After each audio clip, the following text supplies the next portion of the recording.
e agora fase final da nossa jornada. Convidei aqui para a mesa a Fernanda e a Ellen, que são as representantes da POT lá em Foz do Iguaçu, que a gente acha que só tem aqui em Curitiba, e não tem.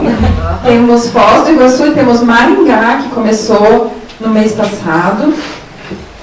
O Renzo, nosso palestrante, e a Eliana, nossa palestrante. Eu vou começar com algumas perguntas, mas gostaria muito que vocês participassem. Quem estiver online também pode encaminhar as perguntas, tá? Falamos de tantas coisas, né? E nós, enquanto comissão, a gente se questiona o tempo todo do papel do psicólogo, da identidade do psicólogo. E dentro do conselho, nós sofremos alguns obstáculos em relação aos profissionais de POT, né, os profissionais que estão na RH. Como a Cleila bem disse, as pessoas não se identificam mais com a graduação e acabam solicitando o cancelamento do registro. Isso é bem ruim, né, não só para o conselho, mas para a nossa profissão. E eu queria ouvir um pouco dos nossos palestrantes ou da comissão lá de Foz, como vocês estão tratando o assunto, para que a gente possa melhorar, visto que a área de RH, a área de POT, é a segunda área que maior emprega os psicólogos e psicólogas do Brasil inteiro. Bom, a gente tem que estar no processo democrático, né? A nossa realidade hoje é bem precária no sentido de presença, né? O material humano é o que falta quando a gente faz as reuniões da POT, e o que mais nos entristece foi o último café filosófico, que foi um sucesso, né? Diga-se de passagem. Porém, uma das questões que eu perguntei, né, ao ter um momento para minha fala nesse café filosófico, que era voltado para a saúde mental no trabalho, quantos psicólogos, né, estavam lá naquele momento e que exerciam na área da psicologia organizacional? Poucos levantaram a mão, mas assim, poucos, era de 20, 30 pessoas, posso dizer que menos de uma dúzia. Então assim, dava para contar nos dedos as pessoas que realmente trabalham com essa área e que têm interesse em se desenvolver nessa área ou compartilhar. Muito me faz refletir em relação ao trabalho solo, que hoje as pessoas dentro da psicologia tentam construir. Eu tenho informação e não compartilho por medo da perca. Quando na realidade, né, o Renzo até trouxe essa questão quando ele estava falando de como é feito o trabalho, né, fora do país ou em outras realidades de outros países, é o compartilhar, buscar realmente uma nova forma de fazer, né, esse suposto saber. Então, eu vejo isso com muita tristeza, essa falta de compartilhamento de informações, a falta de necessidade da busca pelo saber, porque hoje a psicologia, não só no Brasil, mas em algumas áreas, ela não evolui. Por quê? Porque eu tenho esse suposto saber e acho que aquilo já me basta, né? Então eu sento na zona de conforto, porque o que eu sei já está bom. Quando na realidade a globalização está aí, o mundo cada vez ele vai se modificando e a gente não vai se adaptando a essas questões. Então, para essa pergunta eu vejo de duas formas diferentes, né?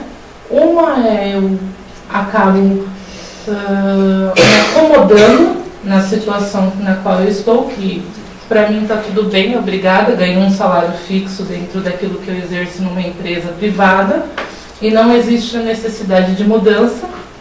E a outra eu não posso compartilhar com um colega numa reunião da comissão de psicologia, porque senão ele vai fazer igual e aí eu vou ter que achar uma nova forma de fazer as coisas e continuar me destacando no mercado.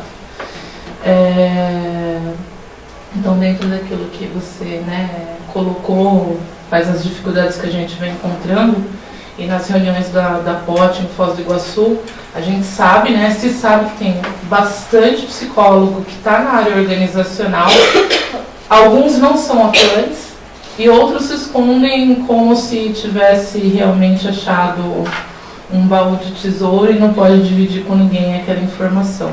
Então essa é a realidade que a gente encontra, mas como diz, né, a DESUM, estamos presentes, essas 5 pessoas, 6 que fazem e constituem essa comissão, não se importa em trabalhar por 10, 15, 20, o importante é que a gente está ali, que é uma panela aberta e que, para quem está assistindo ao vivo, né, fica o convite, venha participar da nossa POT, as pessoas que são de fora forem visitar também Foz do Iguaçu, é uma panela aberta, venha pegar uma reunião, dar lá a sua ideia, a sua contribuição, porque hoje o meio de comunicação ele facilita, né, esse encontro, no entanto que hoje tem um monte de gente participando e não está aqui presente. Então, de qualquer forma, a busca pelo saber e a unificação desse conhecimento é o que a gente vem lutando em Foz, para trazer aqueles psicólogos que estão escondidos, né, como diz o povo, põe a cara na rua, né, mostra a sua cara, deixa a gente te conhecer seu trabalho, e fica o convite, né, para quem estiver visitando Foz do Iguaçu ou quiser estar antenado em alguma coisa, a gente tem aí um grupo de WhatsApp também, de psicologia, para trocar informação e experiência. Bom, não sei se eu supri a sua necessidade de questão, mas... Eu queria fazer uma colocação. Claro.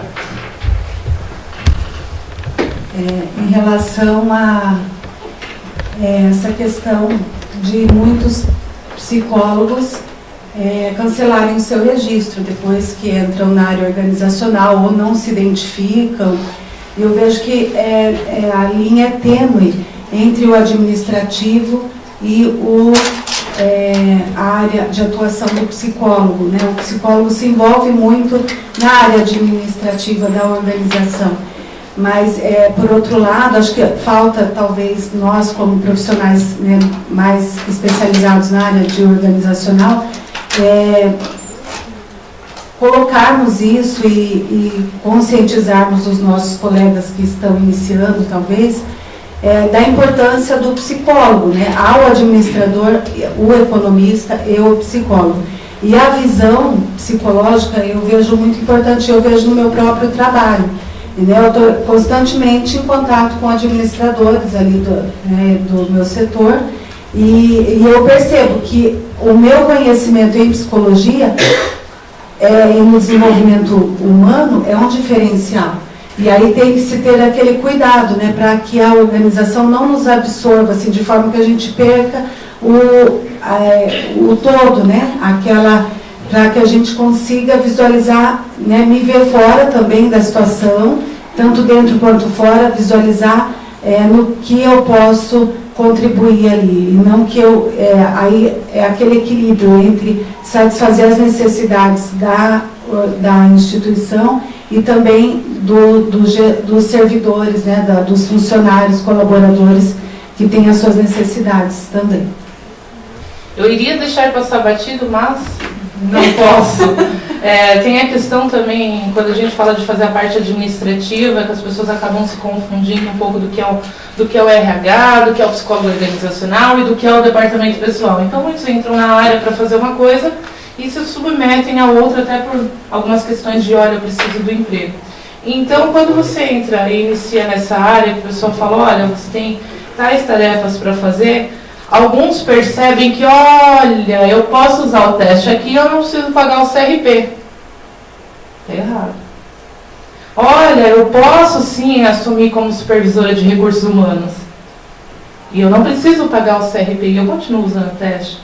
Então, eu acredito também que vai da questão de não só eu posso, não posso, é o correto. Então, enquanto as pessoas não entenderem o quanto é importante, para onde vai o dinheiro do CRP, para onde vai a inscrição, onde eu estou investindo, no que, para quê, fica muito difícil você investir no escuro, como a gente diz, né? Então, as pessoas precisam saber a importância da contribuição com a inscrição, com a mensalidade, porque muitas vezes está exercendo a profissão ilegal, né? Tá de forma ilegal. Está atuando, está fazendo teste, está colaborando com a psicologia, mas ela não está dando subsídio para que a comissão possa trabalhar justamente por não estar contribuindo, mas está lá fazendo um trabalho. Isso. Eu queria fazer uma pergunta para o Enzo. Acho que, se não estou enganada, esse ano a revista Harvard ela trouxe uma matéria que dizia assim que é a hora de explodir o RH e construir tudo de novo. E daí lendo, enfim, falavam mal de uma série de coisas, mas enfim. A gente sabe que o RH é muito mais do que os testes e entrevista e etc. Né? Tem todo por trás, que é uma parte, eu acho que é onde mais o psicólogo pode contribuir, e olhando como está indo o mercado hoje, voltado para a qualidade de vida, etc., que acho que também é onde a gente pode contribuir mais com o que a gente já estudou durante todo o período. Eu queria saber de você, se dessas outras empresas onde você passou, o que você viu lá fora, o que tem de novo? O que a gente pode esperar de novo? Qual que é a tua perspectiva? Ok. Acho que não é tanto nas empresas quanto na cabeça do RH que a gente tem que ver a mudança. Vamos imaginar uma empresa como um avião. Imagina um avião. Quem está no comando do avião é o comandante. O comandante é o CEO da empresa. Quem está do lado do comandante? O copiloto. Quem deve ser hoje o copiloto? RH. RH tem que estar sentado na frente, do lado do comandante, ele pilota uma empresa. A gente viu que a riqueza da empresa é feita para RH. Okay. Agora, quantos RH são dispostos a pilotar um avião? Eu vejo muitos estão extremamente felizes de sentar lá atrás, talvez na primeira classe, bem confortável, nos voos internacionais, na frente do RH, ao lugar de todas aquela complicação. Você vê o cockpit de um avião, tem um monte de reloginhos, um monte de instrumentos que tem que conhecer, tem que muito estudo para poder pilotar um avião. Não, RH prefere sentar lá atrás, talvez tomar um whisky tranquilo, e tem aquela telinha na frente com um aviãozinho que mostra o itinerário, ele está lá como passageiro, diz, oh, que legal, daqui a 2 horas vamos chegar, eu estou feliz assim. Isso é o problema, muitas vezes, do RH, que não é disposto a tomar as suas responsabilidades. É sempre mais. E quando falo com os presidentes das empresas, quando falo com eles, sempre me dizem, o ponto fraco na minha empresa é RH. Eles gostam muito da formação. Ok, como você contribuiu agora, ou nos últimos anos, para ajudar a RH a fazer o seu trabalho? Ele não pede nada. Ótimo. RH não pede nada. Não pensa, infelizmente, RH não pensa em lucro, não pensa em números. Chega no fim do ano o orçamento. O marketing chega, eu preciso para o ano que vem 500 mil, com esse 500 mil vão fazer blá blá blá blá, ok. RH chega, eu preciso de 100 mil para desenvolver as pessoas. Se eu desenvolvo, quanto vai? Não sei. Tem que desenvolver porque nova lei tem que formar as pessoas. Ok, o que eu ganho com isso? Se a lei tem que fazer, ok. Quem tem o orçamento cortado é sempre RH, porque não fala de resultados, não fala de nada. Isso é a atitude de RH. Prefere ficar lá atrás e depois se queixar. Cortaram o meu orçamento, não tenho nada. Tem que chegar e começar a dizer, eu quero isso. Muitas empresas que eu conheci, principalmente na Suíça, quando o presidente, o CEO, ia de férias, quem assumia a liderança da empresa? RH. O diretor de RH era o dono da empresa durante as férias do CEO. Aqui no Brasil nunca vi isso. O diretor de produção, o diretor financeiro, RH, nunca vi o RH. Por quê? Questão de atitude de RH, que não sabe se vender aqui no Brasil, nas empresas, que não tem essa mentalidade realmente de lucro, de trazer realmente o lucro para as empresas. E isso, do meu ponto de vista, é o que faz que não vai para frente até que a RH mude realmente de mentalidade. É uma questão de mindset, né? Mentalidade mesmo. Vão pensar em lucro, vão pensar em gerar lucro para as empresas. E vamos demonstrar que eu gero lucro. Isso não é difícil de se fazer, mas tem que ousar fazer. Esse é um pouco meu ponto de vista, não sei se respondi.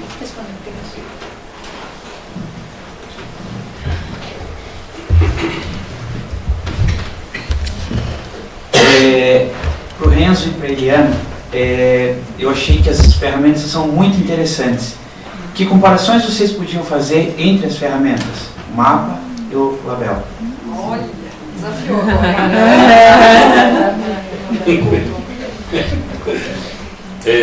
Não sei.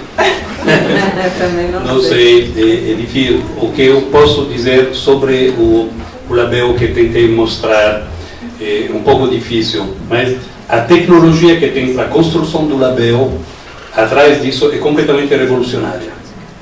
Quer dizer, a gente não parte do construto para construir um teste, mas parte das características dos itens. É uma diferença enorme, é único. Okay? Tem a teoria clássica dos testes e tem o método funcional. De um ponto de vista puramente matemático, o método funcional é uma resposta a todos os vieses conhecidos hoje nos testes clássicos. Agora, o mapa, por exemplo, resolveu várias coisas, mas sempre de forma clássica. E não quer dizer que o clássico seja ruim, mas tem que tomar muito cuidado em fazer as coisas. Eu acho que o mapa fez isso. Agora, o método funcional é uma nova tecnologia que permite tem a lâmpada incandescente, tem a LED. A gente já está além do LED. São lâmpadas em indução que a gente já inventou, mas que ainda não podem ser utilizadas. Mas isso é o avanço tecnológico, o pulo tecnológico. É isso que eu posso dizer do meu ponto de vista sobre o label.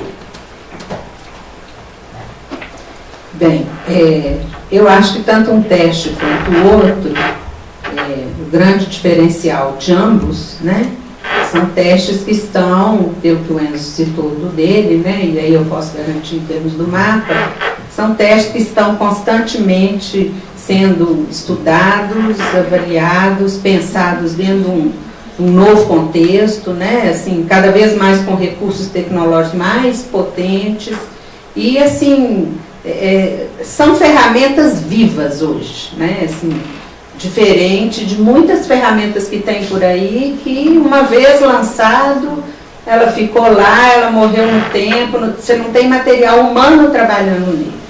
Então, assim, do ponto de vista psicométrico, eu não sei fazer comparação, porque realmente não é a minha área. Então, eu não saberia, eu tenho lá um pessoal que trabalha com isso, né? Mas eu acho que, assim, ambas as ferramentas, elas são ferramentas vivas, no sentido de pesquisa científica. Tem uma questão que eu queria dividir, não sei se é o mesmo incômodo passa quem é que trabalha em RH aqui, ou em outros setores das empresas, nas organizações de trabalho, que não necessariamente o psicólogo esteja só vinculado ao RH. Sim. Hoje tem marketing, tem vários outros, né? Todos trabalham. Renzo sempre trouxe uma realidade para nós que nos distancia um pouco da questão da academia, né, dessa captura dessa linguagem organizacional, e muito importante, não sei se vocês também passaram as formações, entender esse mercado, o mercado internacional. Eu acho que isso é muito importante para nós que queremos de alguma forma fazer alguma intervenção nas organizações. Acho que isso a gente vem conversando, a gente está correndo atrás, né, dessas dificuldades que a gente tem mesmo na própria formação, né? Como tu diz, às vezes passa 3 períodos na administração, né? Algumas formações contemplam isso, outras não. E a gente vê sim também a aporte ainda como preteridos no meio acadêmico, né? Quando se fala de ênfases, as pessoas se identificam rapidamente com o outro, né? E por fim alguns optam, né, por se fazer a ênfase de seus estágios na área de porte. Mas tem também muita coisa assim, que interfere nessa leitura, porque nós historicamente começamos no meio, né, das empresas.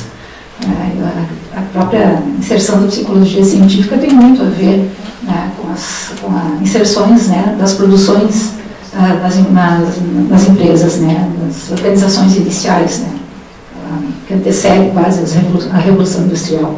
E depois a gente se perdeu, né, parece que se perde um pouco o nosso foco.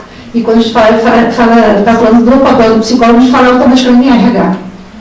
Mas eu gostaria de voltar a falar um pouquinho sobre a nossa participação das equipes multidisciplinares. O que a gente tem para oferecer, né, de toda a nossa formação hoje, não só em aplicações e testes, que é ainda aquilo que nos representa, né?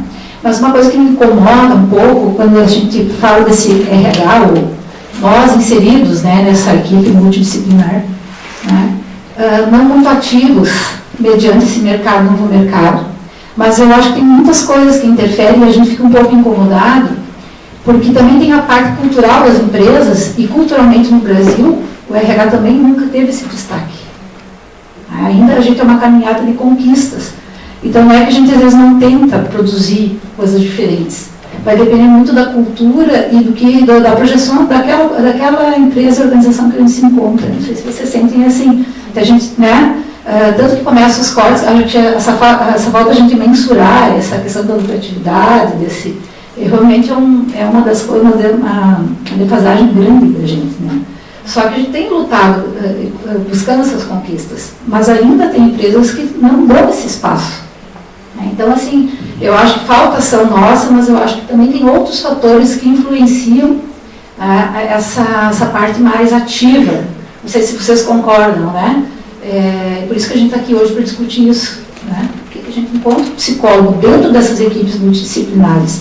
Volto a falar, a gente tem que se apropriar dessa linguagem organizacional, mas não se capturar totalmente de a gente deixar a nossa formação, sabe? O que a gente pode contribuir? Então, é uma deixa, é um cômodo que eu tenho, né? E eu assim, gostaria de ouvir falar desse outro lado, dos outros fatores que influenciam, até uma liderança hoje fala em nome de uma cultura também, né? De alguma forma, quando você fala em missão, valores, enfim, de alguma forma essa pessoa, ela está ali, né?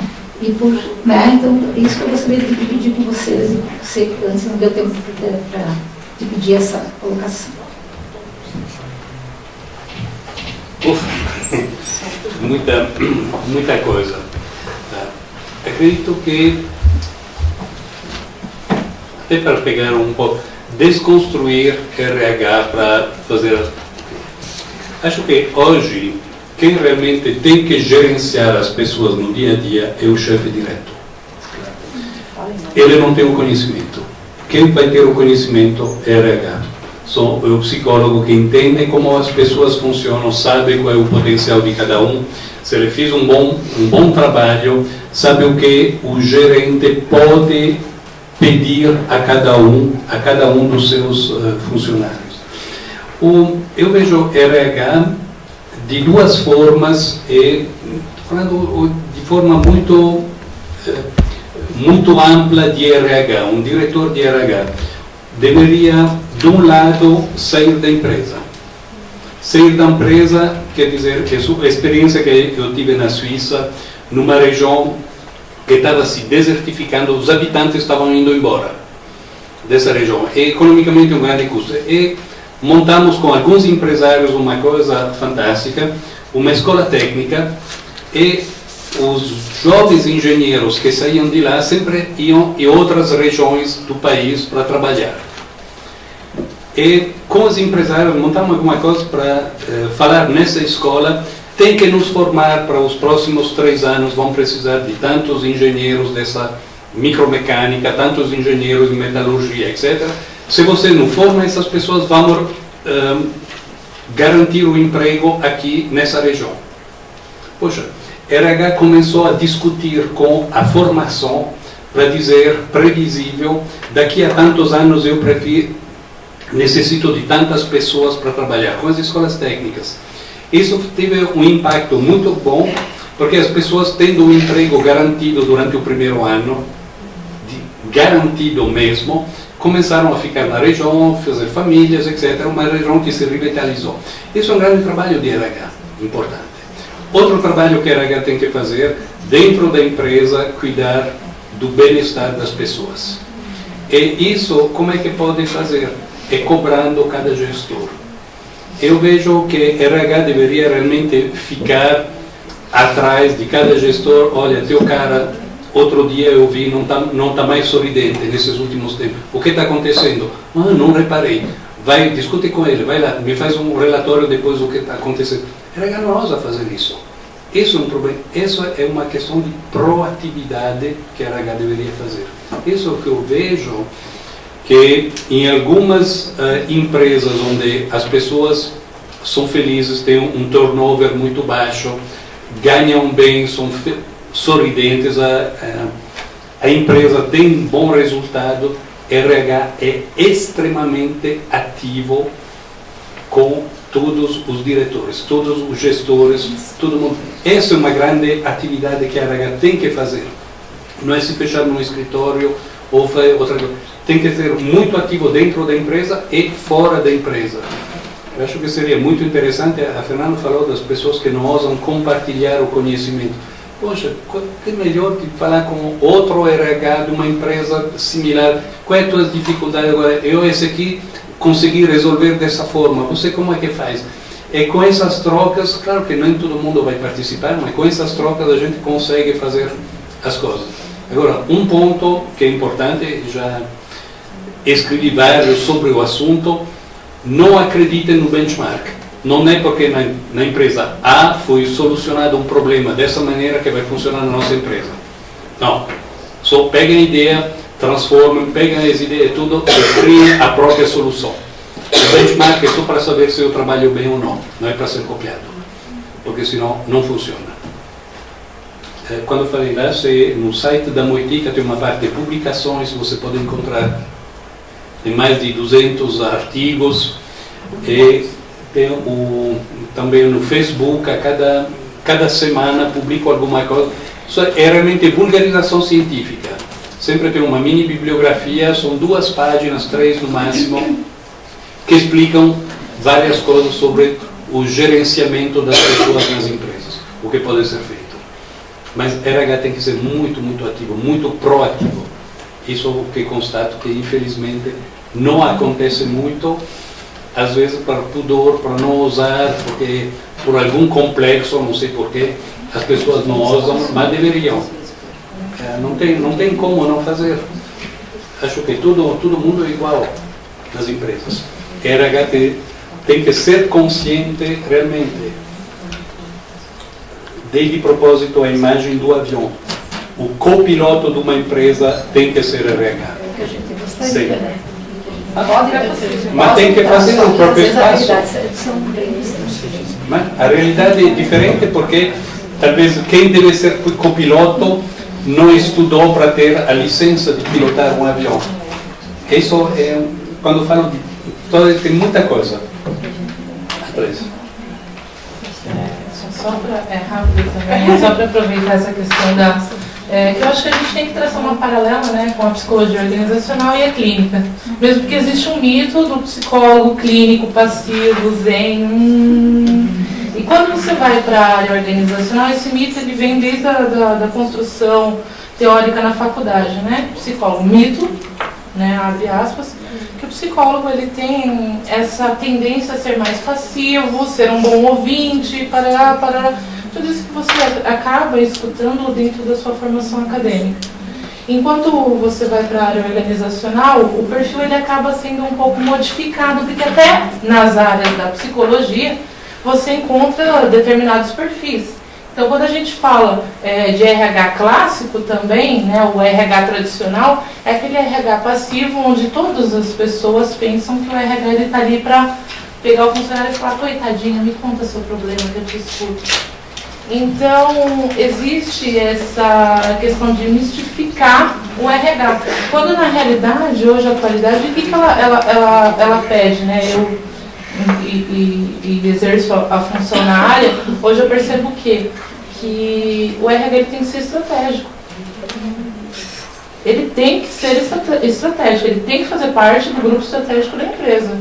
Porque ele quem conhece as pessoas, ele tem um suposto saber que fala do comportamento, de como conduzir, quem é melhor locar naquele escopo, o que adere, o que não adere. Então, quando a gente se coloca como um RH estratégico e ativo, as portas começam a abrir. Óbvio que todo mundo tende a ter medo da mudança. O diretor vai falar: será? Porque psicólogo é doido, né? Será? Então, assim, o seu saber ele vai ser exposto a provas. E aí eu pergunto: está pronto? Você está pronto para assumir a responsabilidade Durante várias vezes dentro do meu trabalho, a diretora do local na qual eu presto serviço, ela fala: você coloca o seu trabalho em risco pela informação que você está me dando? E eu digo sim, eu confio no que eu estou falando. Mas eu só digo sim, que eu confio quando eu realmente sei o que eu estou falando. Então existe essa questão da construção da faculdade, de você ser passivo, tradicional na área da psicologia, quando existe uma necessidade na área da psicologia organizacional de um novo comportamento. Então, desde a grade também, que eu acredito que tem que ser revista a grade curricular. Por exemplo, uma das coisas que é fundamental para um psicólogo organizacional é entender, como vocês viram falar, sobre um pouquinho de economia, né? Como você vai calcular o valor que aquela pessoa vai agregar na instituição. E eu me recordo de quando eu estava cursando psicologia, eu falava: para que estatística?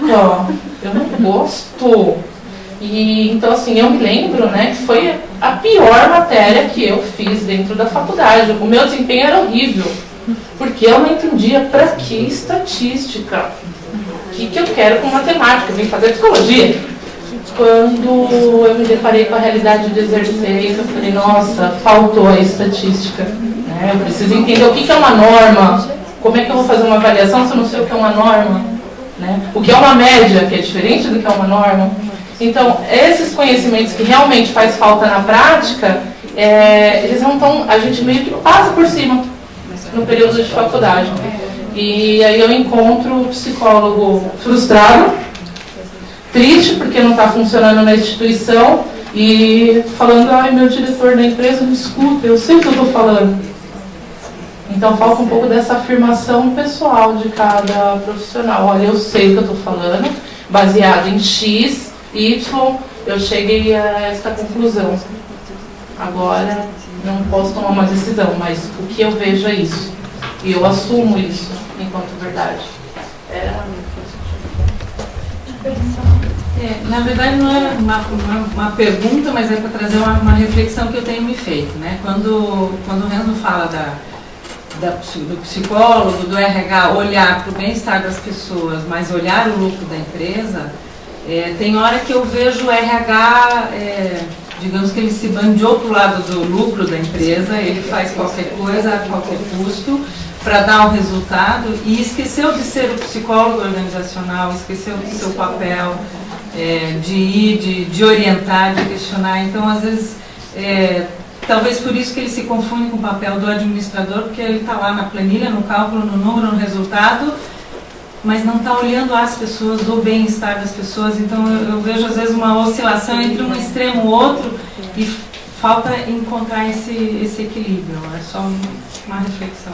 Vou aproveitar a sua fala e vou fazer mais um questionamento aqui. A Eliana trouxe a questão da depressão, né, que é avaliada no mapa. O Renzo falou da síndrome de Burnout. Nós sabemos o quanto isso afeta os índices SAT e FAP. Para quem conhece um pouquinho mais de departamento pessoal, sabe o quanto isso é prejudicial para a empresa. O Ministério da Saúde não considera a depressão ainda como um possível afastamento, mas ele considera a síndrome de Burnout. No entanto, a gente tem uma grande dificuldade de mensurar isso, né, validar isso dentro da organização. Porque nós não temos psicólogos dentro do INSS e nós não temos psicólogos dentro do SESMIT, por exemplo. Então, como que a gente, enquanto profissional da área de saúde, a gente consegue se inserir, brigar por isso, né, porque a gente precisa batalhar pela saúde do trabalhador. Então, estou aqui questionando. Se alguém quiser participar, fica à vontade. Chega para mim? Eu vou falar sobre. Também não tem muito para falar, não? Ouso falar igualmente. O problema, a gente viu, tentei mostrar lá no slide, que tudo isso vem de um desequilíbrio desequilíbrio entre competências e desafio proposto para as pessoas. Que seja, eu estou mais preocupado com o burnout que o burnout, pessoalmente. As pessoas que se aborrecem no trabalho custam muito mais caro que as pessoas que ficam estressadas. E isso é questão de custo. Mas é uma questão de desequilíbrio. Quem pode ver esse desequilíbrio? É o chefe direto, de novo, é a liderança. O líder, o chefe direto, é RH, tem que chamar a atenção. Agora, o que as pessoas entendem com dificuldade, por isso que RH é extremamente importante numa empresa, eu acho que tem que ser realmente o copiloto, é que numa empresa convivem dois processos em paralelos. Um lado, a tecnicidade, e a parte técnica praticamente não tem limites. 120 anos atrás, todo mundo ficou de olhos abertos, boca aberta, vendo um avião, o 14 bis, decolar pela primeira vez, o objeto mais pesado que o ar decolou, 400 quilos, com Santos Dumont a bordo. Ótimo. Tudo lá. Hoje, ninguém se preocupa vendo um A380 decolar. São mais de 1.000 o peso, são 1.400 vezes o avião de Santos Dumont que decolam. E todo mundo acha isso normal. Quer dizer, a tecnicidade avançou um nível incrível, então quase não tem limites. O ser humano tem limites. E os limites são diferentes por cada indivíduo. Mas todo mundo tem limites. E eu sou muito crítico com alguns livros ou ideias de autoajuda que dizem, tudo é possível. Não, não é tudo possível. Nós temos que estar conscientes. Eu tenho limites em algumas coisas. Não me orgulho de ter meus limites, porque tenho outras qualidades em outros campos. Mas não posso fazer tudo só por a minha vontade. Não é isso. Tem algumas áreas onde eu posso ser excelente se ser bem orientado. Quem pode me orientar? O psicólogo, através do meu chefe. Isso tem que ser feito. Em outras áreas é inútil. Se a empresa quer isso, não é comigo. Tem outras pessoas que podem fazer isso. Por isso que um RH tem que ter uma visão global de cada indivíduo e ajudar o líder para fazer as coisas. E lá as coisas funcionam. É realmente uma questão, acho, individual de saber quais são os limites, o que eu posso exigir de cada pessoa. Sabendo que as pessoas têm limites e a tecnologia praticamente não. É uma questão de custos. E isso acho que pode ajudar. Não sei se respondi um pouco o que você queria. Fazer uma pergunta, quem se sentir à vontade de responder. Então, a gente presencia hoje, né, essa explosão do desenvolvimento de pessoas em muitas empresas aqui no Brasil, criando, né, o cargo, transferindo os psicólogos de recrutamento, seleção e desenvolvimento de pessoas, mas eles ainda vêm com a visão que o psicólogo é uma espécie de ouvidoria, de assistência social, que vai estar junto com o colaborador no campo. Então, da experiência de vocês, dessa vivência que vocês possuem, né, como se colocar, então, porque o exemplo todo foi muito claro, que o desenvolvimento de pessoas é do gestor e o psicólogo apoia o gestor. Então, como se posicionar nessa realidade?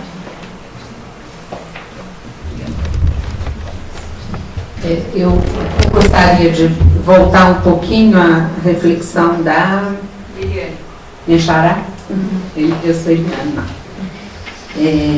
Quando a Eliane falou, me chamou muita atenção, porque hoje, já de uns anos para cá, eu tenho visto muito esse perfil do psicólogo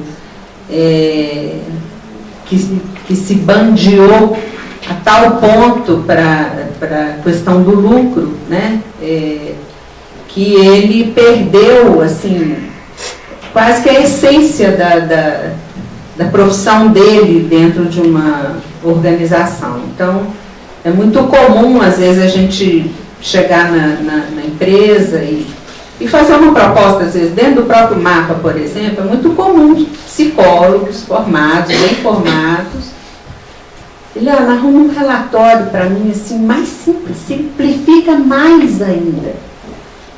Não, mas eu estou te dando 8 relatórios, eu não quero 8, eu quero 2, eu quero, de preferência, a conclusão feita. Eu tenho visto isso muito, gente, muito, assim. Por quê? Porque o meu gestor não tem a paciência para ouvir isso tudo, ou porque o meu gestor isso, ou porque essa dicotomia em que cuidar do colaborador, cuidar do ser humano, e ao mesmo tempo, né, e aí pensando que os gestores são seres humanos que estão lá para a gente cuidar também, né, cuidar disso e ao mesmo tempo fazer com que a organização dê lucro, assim, essa corda bamba aí, ela é um desafio. Todo dia que a gente tem que sair de casa, a gente tem que pensar, meu Deus, como que eu vou alinhar isso? Porque a tentação de ou para um lado ou para o outro, né, ou para o psicólogo assistencialista, né, no qual ele não tem nenhuma visão do negócio, nenhuma visão da estratégia, ele nem sabe para onde aquela organização está indo. Ele só reivindica, não sabe fazer uma conta, né? Ao psicólogo, que às vezes tem uma excelente formação, tem isso, tem aquilo, mas ele está num grau de simplificação.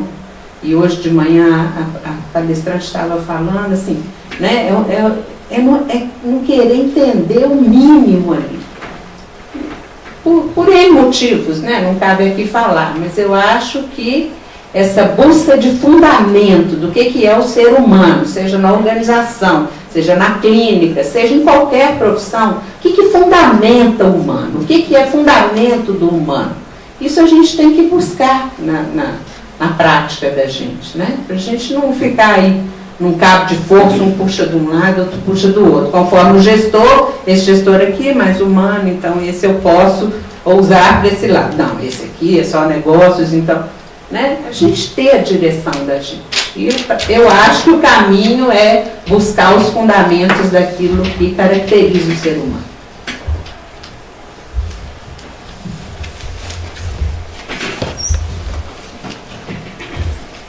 Recebemos participações. A Mônica Caetano, que contribuiu com o questionamento ontem, está aqui mandando uma mensagem que ela salienta que dentro do INSS existem sim psicólogos, ocorrem atendimentos e acompanhamentos. Na verdade, minha fala foi em relação à perícia, né? Porque normalmente quem faz a perícia é só o médico perito, né? Não tem a perícia pelo psicólogo, que eu entendo que seria bem importante. Então, foi isso, Mônica. Se você tiver alguma outra contribuição, por favor. E veio uma pergunta também, Eliana, para você. Você citou que o mapa é exclusivo para psicólogos, porém o que atrai as empresas é a possibilidade da aplicação pelo não psicólogo, podendo esses realizar as análises. Como o mapa enfrenta isto? Esta pergunta veio da Maiara, que é estudante de psicologia. Isso aí, gente, é um fundamento, né? Assim, o mercado pede uma coisa, a gente é regulado por outras, né? E a gente tem aí um papel ético de preservar aquilo do qual eu acredito, né? Então, na verdade, se é uma ferramenta psicológica, se ela se submeteu a essa, né, a essa avaliação e a esse conselho, então o que o mercado exige, o que eu tenho a oferecer é isso. Para o não psicólogo, o que o mapa pode oferecer são relatórios nos quais a pessoa pode ser treinada para fazer uma leitura. A interpretação e todo o estudo do mapa, ele é exclusivo do psicólogo. Quero fazer uma colocação com a pergunta da Mônica, essa pergunta anterior.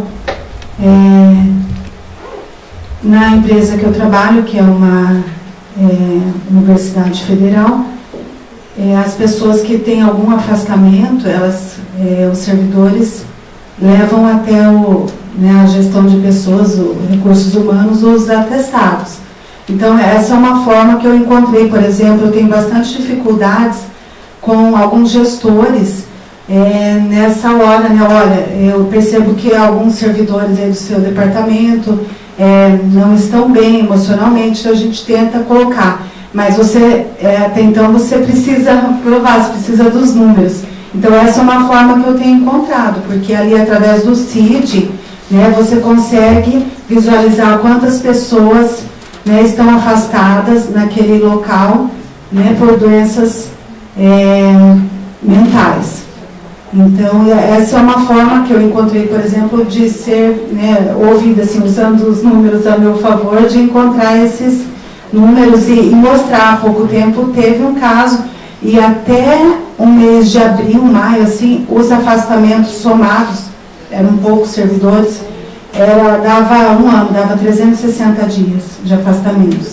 Então, aí você mostra para a pessoa o quanto, né, do dinheiro público, né, está sendo jogado fora.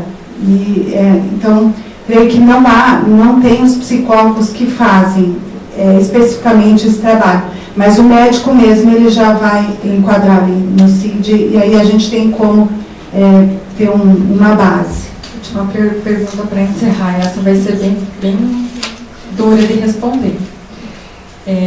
Como que a gente consegue mapear ali, para quem estiver aqui, como que a gente vai conseguir mapear o campo científico da POT, identificando os principais construtos, estratégias metodológicas e avanços recentes, e preparar melhor os estudantes na área de POT para o mercado de trabalho?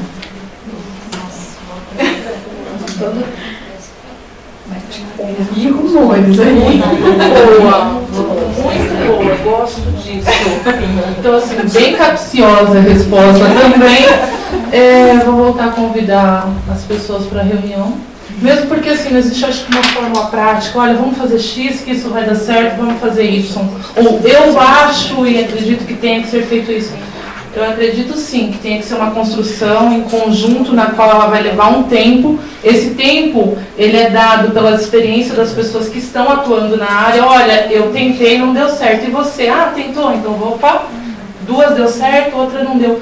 E a construção, ela é feita assim, realmente num conjunto. Então não tem como te dizer como vamos fazer. O que eu acredito temos que estar juntos para pensarmos numa solução. E essa solução, ela vai ser validada somente hoje, porque amanhã vai mudar tudo de novo e a gente vai ter que realmente voltar, rever, estudar. Então, a fórmula mágica, Fernanda, não tenho para dizer, mas eu tenho uma sugestão de que estamos que estar mais presentes, mais próximos e compartilhando um pouco mais para descobrir como fazer diante dessa nova realidade. Eu gostaria de falar uma coisa só que... aqui pensando, né? Isso é ótimo, mas a gente tem que pensar muitas vezes que cada indivíduo, não só os colaboradores da empresa, mas nós mesmos como, né, também colaboradores e profissionais da organização, profissionais de RH ou psicólogos, né, nem sempre são só os psicólogos que trabalham dentro, né, da organização com o RH, mas pensar que nós temos que nos desenvolver para gerar lucro também. Não só lucro financeiro para a organização, mas lucro para a nossa vida também. Então, estar bem, ter equilíbrio, estar no seu cargo adequado, condizente com aquilo que você crê, com as tuas crenças, com os teus valores, e desenvolver um trabalho de qualidade para você, para a organização, gera lucro para a organização e para você também, na sua vida. Então, quando a gente pensa em gerar lucro, né, que a Eliana colocou, a gente também tem que pensar em gerar lucro para nós também, né? Não somente para a organização.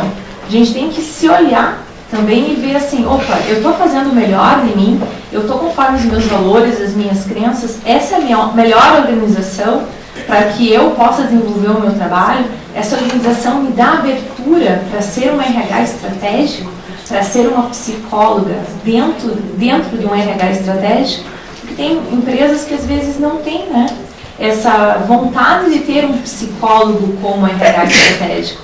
Ele quer realmente aquele RH estratégico sem psicólogo. A parte administrativa, a planilha com um custo e sem pensar no indivíduo, né? Então a gente tem que pensar tudo isso.